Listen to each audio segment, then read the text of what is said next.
오늘 주제는 약점을 사랑하라예요. 약점을 사랑하라.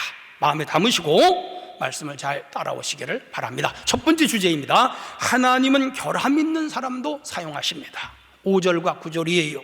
제가 읽어봅니다. 나를 위하여는 약한 것들 위해 자랑하지 아니하리라. 바울의 고백이에요. 9절입니다. 이는 내 능력이 약한 데서 온전하여 짐이라 하신지라.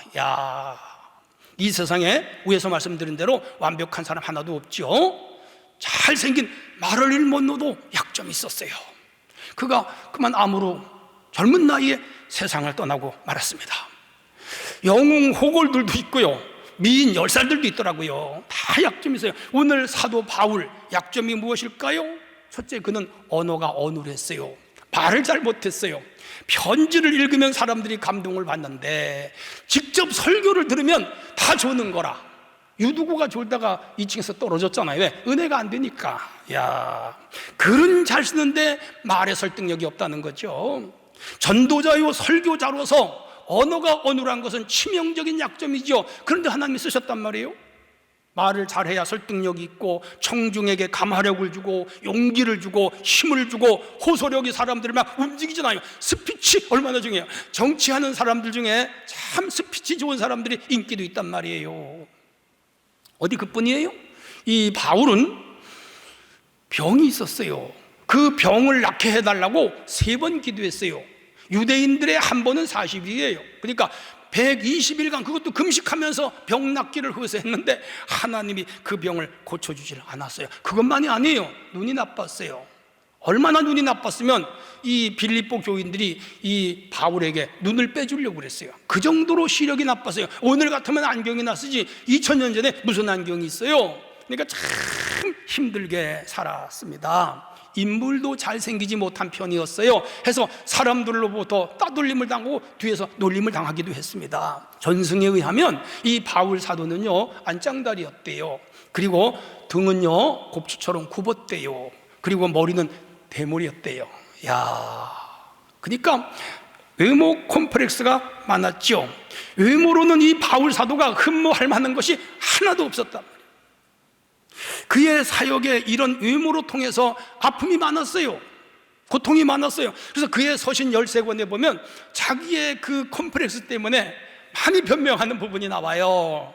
이렇게 약점이 많은 그였는데 하나님이 부르셨어요. 어디서 불렀죠? 다메섹에서 성령을 부어주시고 그를 복음 전도자로 세웠는데 인류 역사에 이만큼 큰 복음 전도를 한 사람은 없어요.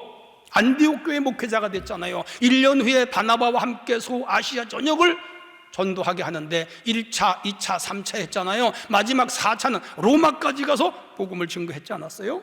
그가 편지를 썼는데 그 편지 13권이 오늘 우리 성경 바울 서신이 되었잖아요. 위대한 일을 했지요. 그뿐 아니라 그는 로마서와 갈라디아서를 통하여 기독교의 핵심 교리를 만들었다니까요. 바울 서신에 로마서와 갈라디아가 없다면 오늘 우리 기독교 교회학이 없어요. 조직신학이 없어요. 교리가 있을 수 없어요. 그런데 이 큰 일을 바울 사도가 해냈어요. 하나님이 쓰신 거죠. 하나님은 인류 역사상, 기독교 역사상 가장 큰 인물이 되게 한 거죠. 그의 약점이 많았지만 하나님이 뽑아서 큰 그릇이 되게 한 거라. 성도 여러분, 어떤 약점이 있습니까? 실망하지 마세요. 낙심하지 마세요. 하나님은 약한 자를 들어 강한 자를 부끄럽게 하시고 어리석고 우둔한 자를 통하여 지혜 있는 자를 꺾으신다 그랬단 말이에요. 아브라함은 75살 약점이죠. 그런데 불러서 믿음의 조상이 되게 했습니다. 모세는 말이 어눌했어요. 웅변력이 없었어요. 200만 명을 이끌어가는데 그게 안 돼서 하나님이 아론을 대신 세워서 대변인 되게 했잖아요. 야곱은요 거짓말을 잘하는 약점이 있었어요. 하나님 크게 쓰셨잖아요. 사사 에웃은 왼손잡이였어요. 하나님 능력 주셔서 큰 사사가 되게 하고, 입다는요 기생아들이에요. 근데 하나님이 그를 위대한 뭐예요? 사사가 되게 하셔서 저 미디안 군사 13만 5천 명과 싸워서 이기게 하시잖아요. 다윗은요 어린 목동이었어요. 하나님 뽑아서 이스라엘의 왕이 되게 하잖아요. 이렇게 하나님은 결함이 있거나 약점이 있거나 부족하지만 붙잡아 쓰시더라고요. 그게 하나님의 역사예요. 하나님 하시는 일이에요. 그러므로 여러분 결함이 나오든 약점이 있다고 해서 절대로 낙심하지 마시고 하나님의 붙잡혀 쓰임받는 성도들 되시기를 바랍니다. 베드로는 어부였잖아요. 그 시대 가장 천민이었어요. 하나님이 수제자로 삼으셨고요. 우리가 잘 알다시피 무디라고 하는 사람은 무학 출신이에요. 조용기 목사님 돌아가셨지만요, 이 사람은 부산에서 고등학교 2학년 중퇴예요. 그런데 세계적인 목사로 쓰시잖아요. 하나님은 그를 부흥사요, 목회자요, 세계 제1의 메가처치의 목사님이 되게 하셨어요. 하나님이 붙잡아 쓰시면 인간의 약점과 결함이 아무것도 아니에요. 여러분, 다시 말씀드립니다. 무슨 약점이 있습니까? 부족한 부분이 뭐가 있습니까? 혹시 가난합니까? 배우질 못했습니까? 말을 잘 못합니까? 다른 사람보다 인물이 좀 떨어집니까? 머리가 좀 덜 좋습니까? 가문이 안 좋습니까? 괜찮아요. 하나님 앞에는 남녀노소 빈부 귀천이 없습니다. 시골 출신입니까? 손재주가 없습니까? 우울형입니까? 혹 좀 게으릅니까? 집안이 좀 안 좋습니까? 노래를 잘 못 부릅니까? 괜찮아요. 하나님은 어떤 사람도 붙잡아 쓰시고 그를 귀한 자리에 앉혀주시는 분임을 굳게 믿는 성도들이 되시기를 바랍니다. 하나님 엘리트만 부르지 않아요. 머리 좋은 사람은 부르질 않아요. 가문 좋은 사람은 부르는 분이 아니에요. 물론 벌어 쓰시기도 하시지만 대체적으로 보면 그렇지 않더라. 제가 성경 한 구절 읽어드립니다. 그러나 하나님께서 세상에 미련한 것들을 택하여 지혜 있는 자들을 부끄럽게 하시려고 세상에 약한 것들을 택하사 강한 자들을 부끄럽게 하시며, 하나님께서 세상에 전한 것들과 멸시받는 것들과 없는 것들을 택하여 있는 것들을 폐하려 하시나니 이는 아무 육체도 하나님 앞에 자랑하지 못하게 하려 하심이니라. 믿으시면 아멘 하세요. 고린도전서 1장 27절 28절의 말씀이에요. 혹시 세상에서 자신의 약점이나 결함을 통해 사람들로부터 무시를 당하고 미움을 당하고 소름을 당하고 업신여김을 당하면서 살아온 분이 있다면 힘내세요. 오늘 이런 사람도 하나님은 붙잡아 주십니다. 일으켜 세워 주십니다. 아니, 높은 곳에 올리십니다. 위에 있고 아래에 있게 하지 않습니다. 머리 두고 꼬리 두지 않게 하시는 하나님의 역사가 있음을 굳게 믿는 성도들이 되어지시기를 바랍니다. 그런 의미에서 우리는 자부심을 가져야 돼요. 왜? 하나님 자녀니까, 하나님 백성이니까, 하나님 아들 딸이니까. 그래요. 나도 하나님 손에 붙잡히기만 하면 귀하게 쓰임 받을 수 있다. 이런 크고 강한 믿음을 갖는 우리 성도들이 되어지시기를 주님의 이름으로 축원합니다. 자, 하나님은 결함이나 약점이 있는 사람도 들어서 쓰신다 그랬어요. 그렇다면 우리는 또 어떤 마음으로 이 세상을 살아갈 할까요? 두 번째 주제입니다. 우리는 자신의 약점을 인정해야 됩니다. 7절이에요. 여러 계시를 받은 것이 지극히 크므로 너무 자만하지 않게 하시려고 내 육체의 가시 곧 사탄의 사자를 주셨으니 이는 나를 쳐서 너무 자만하지 않게 하려 하심이라 그랬습니다. 바울은 몸에 육체 가시가 있었어요. 그 가시가 어떤 병인지는 몰라요. 그 병을 고쳐달라고 3번 기도했어요. 위에서 말씀드렸죠. 40일씩이에요. 120일을 기도한 거라. 근데 고린도 후서 12장 9절에 보면 내 은혜가 내게 족하다 그랬어요. 은혜가 족하다는 거예요. 안 고쳐줬어요. 기도 응답이 이렇게 온 거라. 야, 여기서 중요한 것은 바울 자신이 자신의 약점을 교회 앞에 인정한 거예요. 사람들 앞에 인정한 거예요. 나는 이런 약점이 있다. 나는 이런 병이 있다. 중요해요. 그래서 하나님이 그를 귀하게 쓰신 것이죠. 사람들은 자기 약점을 감추려고 급급해요. 위장하기도 해요. 거짓말하기도 해요. 속이기도 해요. 그런데 이런 사람에게는 하나님의 능력이 나타나질 않아요. 하나님 앞에, 사람 앞에 아까 찬송 불렀듯이 내 모습 이대로 그냥 가지고 나가는 거예요. 받아들이는 거예요. 그리고 하나님 나를 써주세요. 그럴 때 기적이 일어나고, 그럴 때 역사가 일어나고, 그럴 때 귀하게 쓰시는 하나님의 프로비던스, 섭리가 작용하기 시작을 합니다. 성도 여러분, 자기 약점 있는 그대로 사람 앞에, 하나님 앞에 드러낼 수 있기를 바랍니다. 사실대로 인정을 할 때 어떤 역사가 일어날까요? 들어보세요. 첫째, 자기의 약점을 위하여 기도하게 합니다. 바울은 자기의 약점 때문에 하나님 앞에 간절히 기도했어요. 그 문제를 가지고 열심히 기도했어요. 3번이나 기도했다고요. 자신이 모든 것을 가진 사람은 기도 잘 안 해요. 뭐 있는데 다 가졌는데 기도할 필요를 느끼지는 못해요. 그런데 결함이나 자기의 약점이나 약한 것이 있는 사람은 부르짖어요. 매달려요. 여기서 하나님의 역사가 나타난 것이죠. 여러분, 뭔가 결함이나 부족함이 있다면 그것 때문에 기도하게 하시는 하나님의 은혜가 커요. 그러므로 낭망하거나 실망하거나 속상해하지 마시고 하나님 앞에 기도할 때 그 약점을 우리 하나님은 강점으로 바꾸어 주시는 줄로 믿습니다. 미국의 유명한 릭 워렌 목사님, 새들백 교회 목사님, 목적이 이끄는 사 유명한 거 아시죠? 세계적인 목사님이 되었어요. 그분의 교회를 벤치마킹 해가지고 한국 교회 부흥한 게 엄청 많아요. 그렇게 위대한 목사님에게 약점이 있었는데 뭔지 아세요? 깜짝 놀랄걸요? 간질병 환자예요. 그런데 그 약점을 기도로 극복하면서 세계적인 목회자가 된 거라.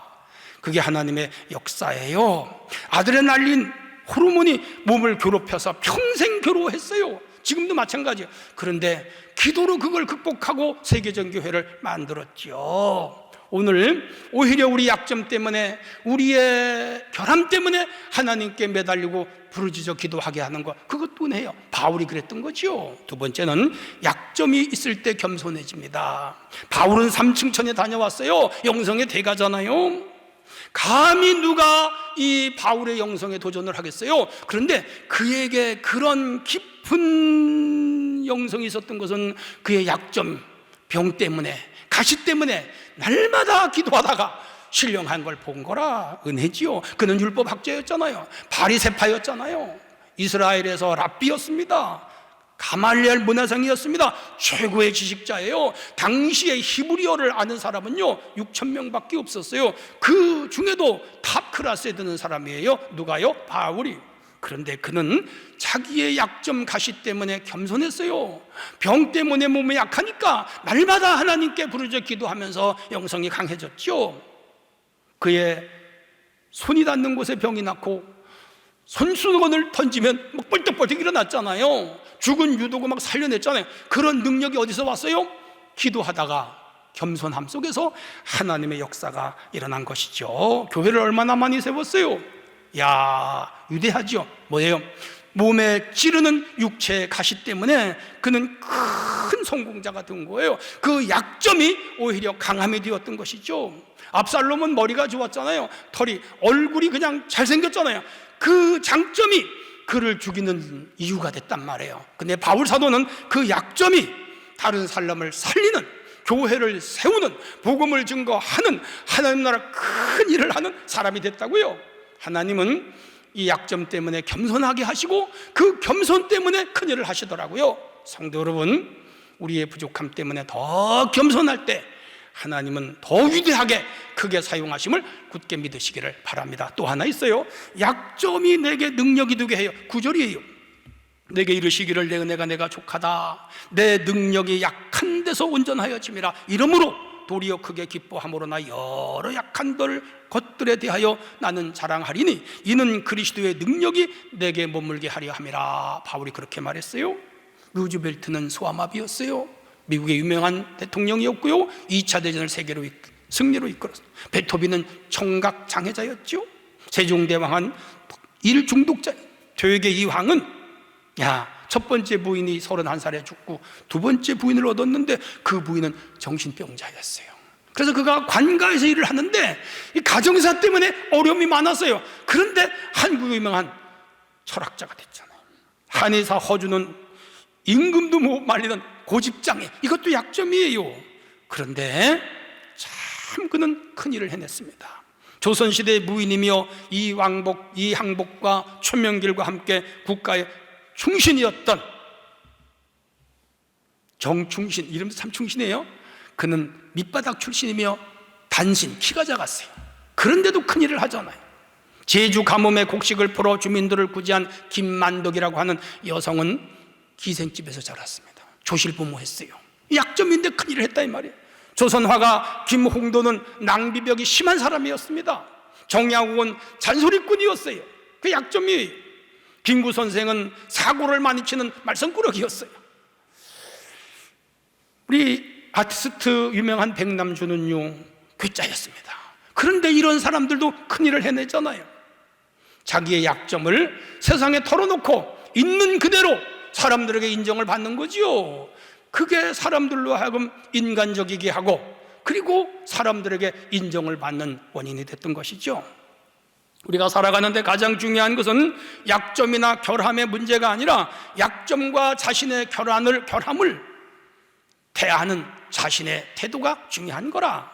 바울은 자신의 약점을 육체의 가시라고 표현을 하면서 그걸 잘 이겨냈고요. 그게 늘 자신을 괴롭혔지만 그것이 오히려 축복이 되었다는 사실을 인정하시기를 바랍니다. 사랑하는 성도 여러분, 다시 말씀드리거니와 나의 약점이나 결함 때문에 주님을 더 의지하시고 기도 많이 하시고 하나님 앞에 의지하며 사람들 앞에 자기 있는 모습 그대로를 털어놓을 때, 긍정할 때 하나님은 거기서부터 역사해 주시고 사람들은 거기서부터 그 사람을 인정하고 따라주게 되어 있는 것입니다. 그러므로 이 바울이 자신의 약점을 감추지 않고 드러내면서 열심히 일할 때 하나님의 능력이 나타났듯이 우리 성도들 모두가 자기를 인정하고 다른 사람 앞에 자기의 부족한 모습 그대로를 드러내고 열심히 믿음 안에 정직하게 살기만 하면 하나님 크게 들어서 써주실 줄로 믿습니다. 하나님의 은혜가 여러분에 있으시기를 바랍니다. 마지막 세 번째 주제예요. 나의 약점이 축복이 되게 하십니다. 6절, 내가 만일 자랑하고자 하여도 어리석은 자가 되지 아니한 것은 내가 참말을 함이라. 바울이 그렇게 말합니다. 바울은 자신의 약점을 숨기는 것이 아니라 오히려 자랑했다. 참 위대한 인물이죠. 그 약점이 결과론적으로 뭐가 됐죠? 축복이 된 거예요. 잘 들어보세요. 다음과 같은 축복을 낳았어요. 하나님만 의지하게 했습니다. 그게 축복이에요. 이것이 내게서 떠나가기 위하여 3번 간구하였다. 8절, 얼마나 간절히 기도했겠어요. 하나님의 도움이 없이는 한 발자국도 움직일 수 없다는 것을 그는 인정했고 매사에 어디를 가든지 무엇을 하든지 주의 복음 증거에 있어서 철저하게 하나님을 의지했는데 그 의지는 약점 때문이에요. 그런데 하나님 크게 쓰셨잖아요. 오늘 우리도 마찬가지입니다. 신앙은 내가 하나님을 얼마나 의지하느냐에 정비례하여 하나님의 축복이 오는 거예요. 약점 때문에 의지했죠. 성도 여러분, 하나님을 강하게 의지하며 살아가시기를 바랍니다. 또 하나는 영적으로 깊어졌어요. 2절로 4절에 보면 내가 그리스도 안에 있었는지 밖에 있었는지 몰라요. 그런데 그가 어디로 갔지요? 3층 천에 갔어요. 유대인들의 하늘관이에요. 거기가 어디라고요? 낙원이에요. 이야, 그 신령한 세계를 갔다 왔어요. 자신의 약점, 가시 때문에 기도하다가 깊은 영적 세계에 들어간 거지요. 엄청난 위로를 받았어요. 그는 이 세상에 사는 것이 싫다 그랬어요. 하나님 빨리 나를 데려가세요. 사후 세계를 본 사람들은 하나같이 이렇게 고백한다고요. 신비한 체험, 황홀감이라 그러죠. 엑스타지 현상을 체험한 거라. 낙원의 일부만 보고 왔어요. 그래서 감히 말을 못했어요. 너무 좋아서. 사랑하는 성도 여러분, 이 약점 때문에 기도하다 영적으로 깊어진 것이죠. 실제로 기도 많이 해보세요. 열심히 부르짖어 보세요. 영적으로 깊어지고요. 이 세상에 어떤 환난이나 고난이나 아픔이나 위험도 이겨낼 수가 있어요. 기도하는 사람들에게 주시는 하나님의 축복이지요. 사랑하는 성도 여러분, 이 약점으로 기도할 때 영적으로 깊어지고 나의 약한 것 때문에 하나님하고 가까워지고 하나님과 가까워지다 보니까 더 깊어지는 거라 우리 성도들이 이런 체험할 수 있기를 바랍니다. 그리고 마지막으로 능력 있는 자가 되게 하는 거죠. 9절이에요. 이는 그리스도의 능력이 내게 머물게 하려 함이라 그랬습니다. 잘 들어보세요. 바울의 능력은 익히 아는 일이죠. 우리가 너무 잘 알아요. 그의 능력이 어디서 나왔어요? 약함에서 나왔어요. 강함에서 나온 거 아니에요. 지식에서 나온 거 아니에요. 세상 힘에서 나온 게 아니에요. 권력에서 나온 게 아니에요. 그의 약함에서 능력이 나온 거예요. 우리 하나님은 이 약점 때문에 하나님 의지하게 하고 하나님께 기도하게 하고 하나님께 매달리게 하여 결과론적으로 성령의 능력이 우리와 함께 하게 하시고 그 능력 속에서 우리가 살아갈 때 승리하게 하고 축복을 주시는 것이죠. 우리들 역시 나의 약점 혹은 단점 혹은 컴플렉스, 오히려 하나님 앞에 축복을 받는 통로가 될 수 있음을 기억하시고 절대로 낭망하거나 좌절하지 않는 성도들이 되시기를 바랍니다. 그냥 내 모습 있는 그대로 가지고 나오세요. 하나님 앞에 나오고 사람들 앞에 서세요. 숨길 필요 없어요. 난 이런 사람입니다. 그러나 난 하나님 의지합니다. 믿음으로 삽니다. 은혜로 삽니다. 하나님은 축복으로 삽니다. 그렇게 고백하며 주어진 삶을 열심히 살 때 우리를 통해서 하나님의 큰 역사가 나타날 줄로 믿습니다. 결론이에요. 자신의 약점을 숨기거나 불안해하면 하나님의 능력이 제한돼요. 자신의 외적 내적 약점을 오픈 마인드 그대로 하고 내 모습 이대로 주님 써주세요. 그런 믿음과 마음으로 살아갈 때 하나님은 귀하게 사용하시고 사람들도 그를 사랑해줘요. 그게 원리예요. 자, 오늘 주제가 뭐였지요? 약점도 사랑하라. 우리 다 한두 가지 세네 가지 약점들이 있는데 그거 하나님을 가까이 하게 하고 주님을 잘 믿고 영생을 얻고 능력을 얻으며 이 땅에서 잘 되게 하는 하나님의 선물이라 그렇게 받아들이시고 자기 약점을 사랑하며 사는 성도들이 되기를 주의 이름으로 축원합니다. 기도합니다. 하나님 감사합니다. 오늘 주제는 약점도 사랑하라 였습니다. 바울이 그렇게 살았습니다. 오늘 우리 있는 모습 그대로 주님 앞에 가지고 나오게 하시고 숨기지 말고 인정하며 매달리고 하나님 의지할 때 하나님 나를 들어서 큰 일을 하게 하심을 믿습니다. 우리 주 예수님 이름으로 기도합나이다. 아멘.